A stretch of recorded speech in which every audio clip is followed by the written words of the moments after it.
ভারতকে ইতোমধ্যেই বুড়ো আঙ্গুল দেখিয়ে বাংলাদেশে পৌঁছেছে পাকিস্তান ক্রিকেট বোর্ড প্রধান ও এশিয়ান ক্রিকেট কাউন্সিলের যে প্রধান রয়েছেন মহসিন নাকভি তিনি। আর এরই মধ্যেই কিন্তু বিসিবির যে প্রধান রয়েছেন আমিনুল ইসলাম বুলবুল তাকে উষ্ণ সংবর্ধনা দিয়েছেন।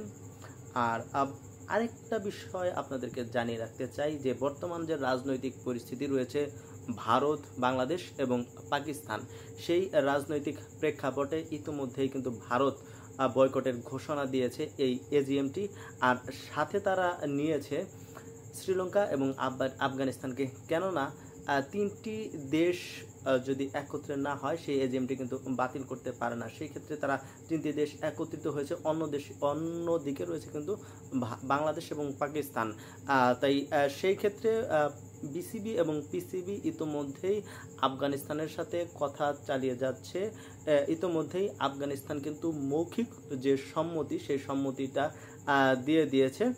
আর সহযোগী যে দেশগুলো লাগে 10টি দেশ হলেই কিন্তু এই এজিএমটি হতে পারে। সেই ক্ষেত্রে পিসিবির যে প্রধান রয়েছেন তিনি কিন্তু ইতোমধ্যেই আমাদেরকে গণমাধ্যম কর্মী যারা রয়েছেন তাদেরকে জানিয়ে দিয়েছেন যে 19টি দেশের সাথে কথা হয়েছে, তারা এই এজিএমে অংশগ্রহণ করবে। অর্থাৎ একটি টেস্ট খেলুড়ে দল হলেই কিন্তু এই এজিএমটি শুরু করা যেতে পারে আগামী 24 এবং 25 জুলাইয়ের যে এজিএমটি রয়েছে। আর তারই পরিপ্রেক্ষিতে বিসিবি এবং পিসিবি আফগানিস্তানের সাথে কিন্তু কথা বলে যাচ্ছে। অর্থাৎ শেষ পর্যন্ত আফগানিস্তান যদি আসলে না আসে সেই ক্ষেত্রে এই যে এজিএমটি রয়েছে এশিয়ান ক্রিকেট কাউন্সিলের সেইটি কিন্তু স্থগিত হতে পারে।